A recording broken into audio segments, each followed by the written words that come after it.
Hi, this is Dr. Sage Breslin. And if you're looking at this video, it means that you're finally considering maybe making a change, maybe getting some support.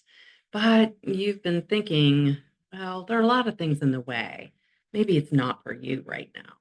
So I thought I'd just take a minute to talk about what my experience was when I decided to get some support. The first thing I thought was, no, I can do this alone. And I'm a psychologist and a coach course I can do it alone. Wrong. You know why I couldn't do it alone? Because I couldn't see the forest through the trees.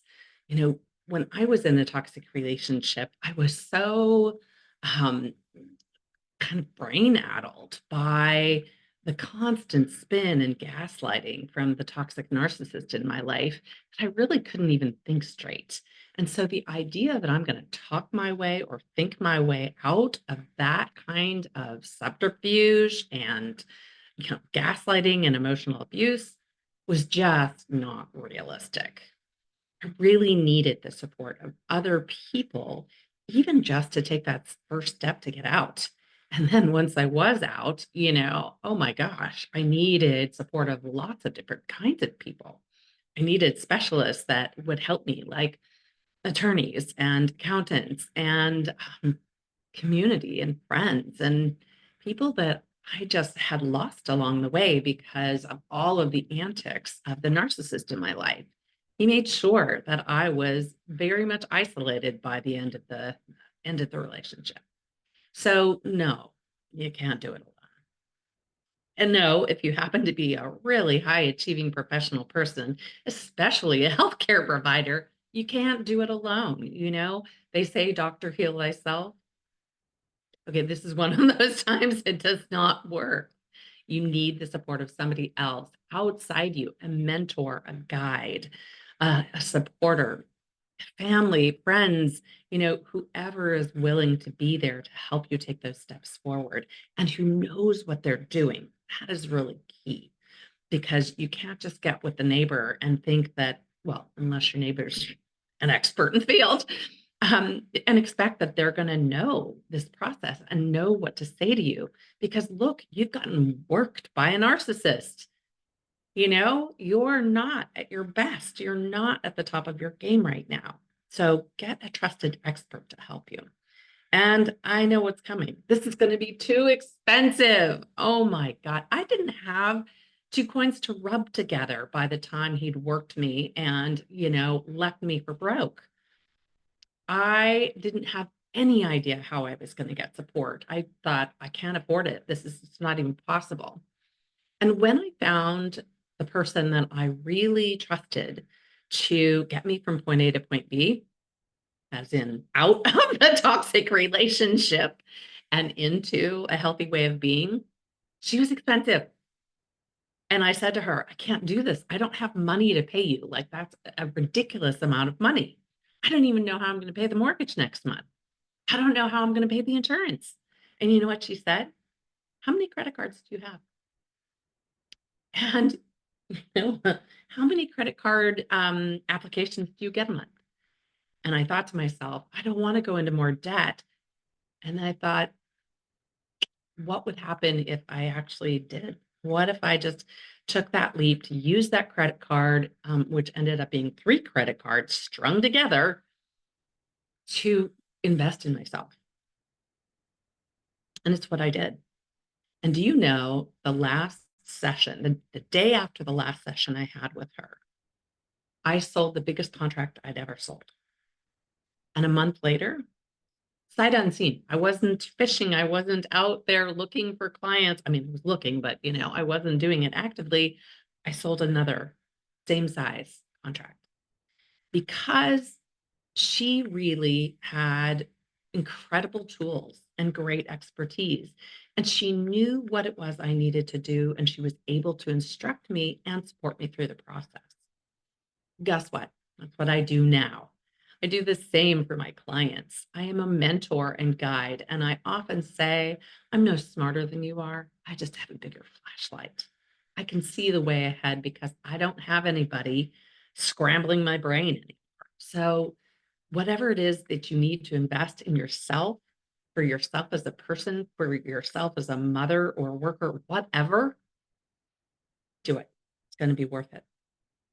Okay. What other things did I come across that I don't have the time? You don't have the time not to. That was one of the things that I thought, like, oh my gosh, I'm telling myself I don't have the time for an hour a week or 2 hours a week or an hour a day, even to get healthy and to get right minded and to get my mojo back. Worth it. Imagine if you allow yourself to go to the gym for an hour a day, then why wouldn't you invest time and energy and money in yourself so that you can finally breathe again, so that you can finally be grounded and on your own 2 feet, and you can finally walk away from this crazy, be it accidental magnet that you've got going on with narcissists. So, yes, it's time for self care. And yes, you do have the time. You can create it if you want to. All right, let's see. I'm just going to say, I'm going to come right back around to the other thing. My narcissist did a big job on me, and he got rid of everyone in my life. All of my friends went by the wayside, except for maybe one or two, and they were more distant from me geographically.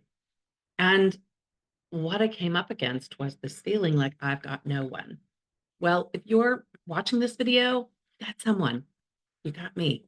And you've got an entire community of women that stand with me, that stand for you. You cannot do this alone. This is a relational trauma. Let me say it again. This is a relational trauma. That means that you got into it with another person and you're going to get out of it through another person or people, not on your own. So I hope that's addressed at least some of the issues that maybe you were toying with and feeling like we're getting in your way. Let's work together. Let's see how we can get through any of these, things or obstacles that might be in your way. This is Dr. Sage Breslin. I look forward to speaking to you soon. Hi, this is Dr. Sage Breslin, and if you're watching this video, you might just be a pretty high achieving rock star badass woman who's really eager to do something fresh and new with her life. Or maybe you're just wanting to feel like your old self again. There are a lot of us out there that are described as old souls. We've always felt a little different than other people. You might always have noticed that you're a little bit deeper or um, can think beyond maybe what the average gal thinks about. And you've probably always found yourself being there to support and serve and uplift and maybe even heal others, maybe even heal animals or the earth, or maybe you're that gardener that everybody wishes that they could be because you can somehow resurrect any plant or tree or bush or garden and make it extraordinary. Maybe you feed your whole family just based on the little garden out back. My grandmother used to do. And there is something different about us. We're old soul women. And old souls are amazing. We've come here to do great things. And we often know we have that feeling inside like if I could just direct this energy to this, great things will happen. And you're right, great things are going to happen. But you may have noticed that you're not feeling like yourself um, lately, or maybe for a while. And you may find that you have great creative ideas, dreams, hopes, but each time you look at those things, you don't really get off the ground. So I would love to know, as an old soul woman, what are the hopes and dreams that you have? Is it to guide or mentor people forward? Is it to guide or mentor your team members? Is it to effectively guide your children into adulthood or through adulthood for those of us who have young adult children? What is it that you want to do or be in your life that perhaps you're struggling with right now? So take a look. Maybe it's time to make some changes so that you can revision the path ahead. I'm Dr. Sage Breslin, and I will look forward to speaking with you, um, whether it's day or evening. Hi, this is Dr. Sage Breslin. And if you are watching this video, it's pretty likely that you're really getting sick and tired of being sick and tired. You are probably noticing that you have good ideas. You always have. You're high achieving. You have been a rock star in the past, but somehow you're not feeling like yourself anymore.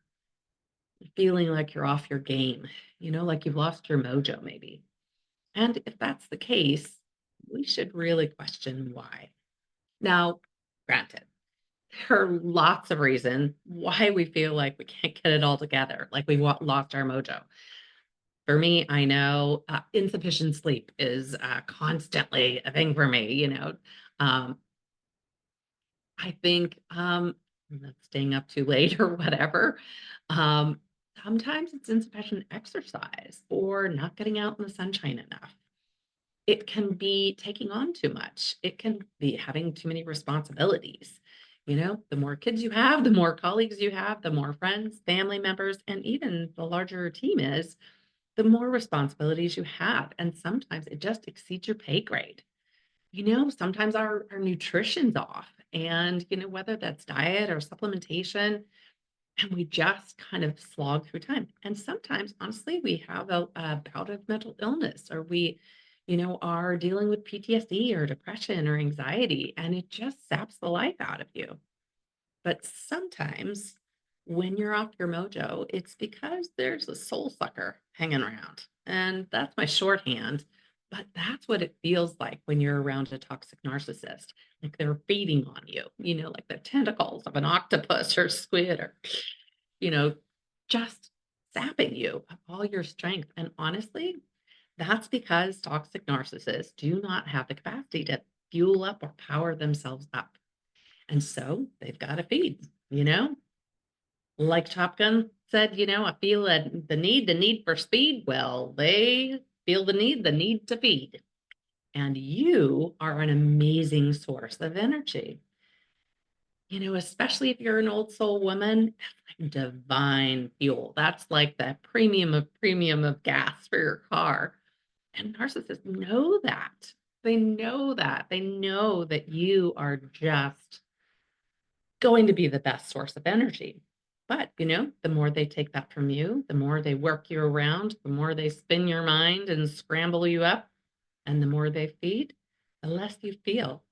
The more you feel like you just don't have one more ounce of energy to do anything. I think the other thing is that when you're in a pathological relationship, that's a relationship with somebody who has that kind of pathology, a narcissist, a person with pretty extreme borderline personality, sociopathy, psychopathy. Um, when you're around a person like that, in the beginning, it's great. They're charming. They say and do all the right things. They, might even kind of say exactly the right things. It's kind of a creepy thing almost. And you feel like, oh my God, I finally met my person. I finally met my soulmate. And then, they get into relationship with you and they begin the love bombing, and you just feel like, "Oh my god, this is so good," especially if you're somebody that works really hard and, maybe doesn't get all the thanks, and you probably don't even worry about that, but, it kind of wears on you after a while. Well, once they get their hooks in, um, they do back off, and the nice things that they used to say slow down. And the mask starts to slip away, and you start to see that you're with somebody who doesn't have your best interest at heart. And that's when they begin, it's almost like they begin to get ready to walk away, and they start to devalue you, and they start to down talk you and gaslight and emotionally abuse you, and sometimes even physically abuse you. And that then makes you feel shame because you think to yourself, I am a smart woman. How in the world did I get myself into this? And you're so depleted that you think to yourself, I'm a smart woman and I don't know how to get out. I can't think my way through this. I don't know who to go to, who to see, what to do, what to be, what to say. I don't even know what to say to make him stop yelling at me. And I'm using the he, not because all narcissists are he's, just to make it easier on you. And frankly, I'm speaking from experience with a line of toxic narcissists who were he's. And, the more shame you feel, the more you feel like you can't go to your friends and family. And frankly, if you're with somebody who's really abusive as a narcissist, they will have either tried to sort of manipulate you into giving up your friends and family, or they will have scared them off. And people won't come around anymore and they won't feel like supporting you because you're staying and they don't really understand why you're staying. And so they just walk away from you. And then suddenly you really are alone. And it feels like there's no one to support you. You know, the narcissist takes away your sense of self. And that's a perception. Right? It feels like they've taken away who you are. In reality, when you inherently know that there's danger, you take your old soul self, your core self, and you put it in the vault so nobody can take it away. But as soon as you do it, you don't feel like yourself anymore. You don't have that divine empowerment anymore, right? You're not plugged into the source anymore. And suddenly you're not capable of accomplishing what you used to. So if you are feeling worn out, alone, isolated, unplugged, as if you can't do the right thing or frankly the right anything, it might be time to talk to an expert. It might be time to talk with somebody who not only knows professionally, but also knows this process and this journey personally. I am happy to help. I have a very simple 10-step system, and we can get you back.